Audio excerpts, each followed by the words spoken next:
are doing it. Just tell me where you are. Okay, good. But hurry, will you please? Because these models are giving me a headache. 10 minutes.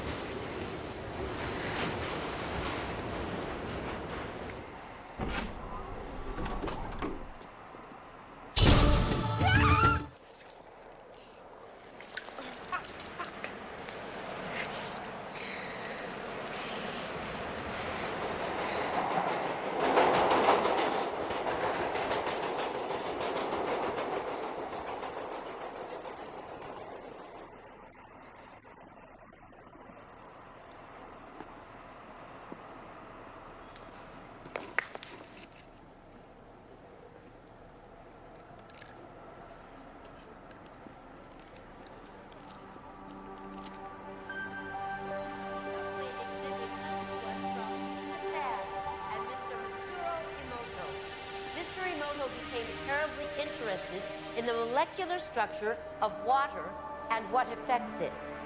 Now, water is the most receptive of the 4 elements. Mr. Emoto thought perhaps it would respond to non-physical events. So he set up a series of studies, applied mental stimuli, and photographed it with a microscope. For one sample of water, we drop about 0.5 cc's onto each 50 petri dishes. Then we take those 50 petri dishes and freeze them in a freezer at minus 25 degrees Celsius for about 3 hours. We take those frozen samples into a refrigerator that is set at minus 5 degrees Celsius, where a microscope with a camera is set up. There we take photographs of each of the 50 water drops individually.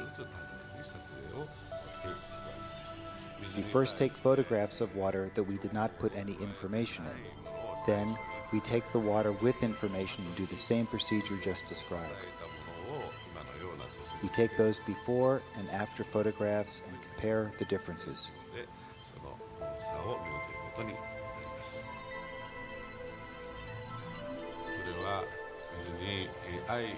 When we projected the feeling of love and thanks to water, it made the most beautiful crystal.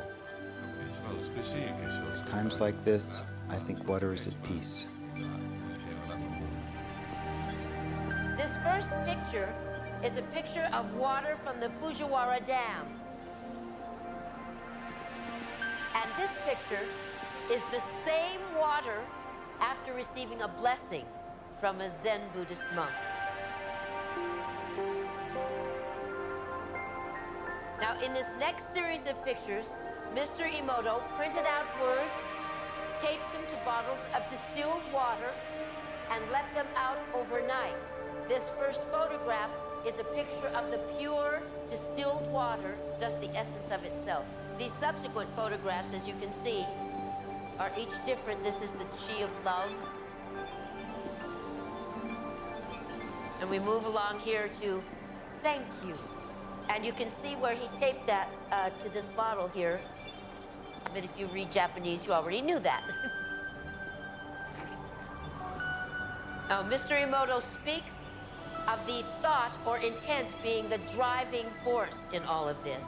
The science of how that actually affects the molecules is unknown, except to the water molecules, of course. And it's really fascinating when you keep in mind that 90% of our bodies are water.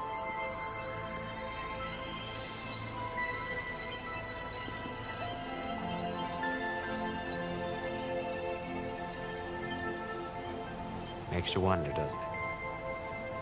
If thoughts can do that to water, imagine what our thoughts can do to us.